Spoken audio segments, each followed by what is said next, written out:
Medigadda barrage మీద మాట్లాడడానికి కిషన్ రెడ్డి గారు కొంతన్నా మీకు కామన్ సెన్స్ విజ్ఞత ఉండాలి.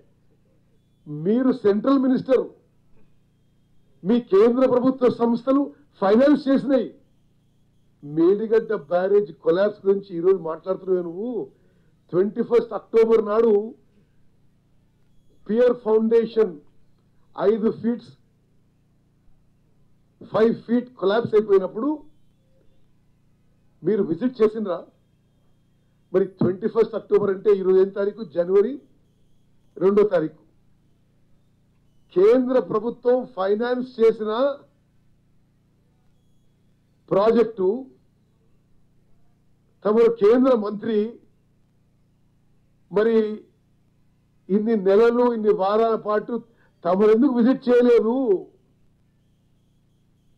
ఆ రోజు 21 అక్టోబర్ నుంచి 3rd డిసెంబర్ రిజల్ట్స్ వచ్చినాయి. 7 అనుకుంటాం ఆ ప్రమాణ స్వీకారం. ముఖ్యమంత్రి కల్వకుంట్ల చంద్రశేఖరరావు గారు నోరు మెదపలేదు. మీరు ఎందుకు ప్రశ్నించలేదు నేను అడుగుతున్నా. మీరు ప్రశ్నించలేదు, మీరు విజిట్ చేయలేదు. కనీసం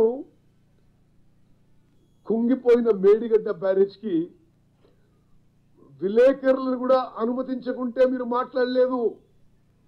మొదటిసారి నేను ఇరిగేషన్ మంత్రిగా నా ఎంబడి సీనియర్ మంత్రులు జర్నలిస్ట్ తీసుకుపోయి Medigadda barrage on site inspection చేసినాము, ప్రెజెంటేషన్ చేసినాము. తప్పనిసరిగా ఏం చేయాలో చేస్తాము. We are committed. ముఖ్యమంత్రి రేవంత్ రెడ్డి గారి నాయకత్వంలో కాంగ్రెస్ ప్రభుత్వం పారదర్శకత, అవినీతి రహితమైన పరిపాలన మరి కొనసాగిస్తాం. తప్పనిసరిగా ఎవరు తప్పులు చేసినా మేము వదిలిపెట్టమని చెప్పి మరోమారు నేను మనవి చేస్తున్నా.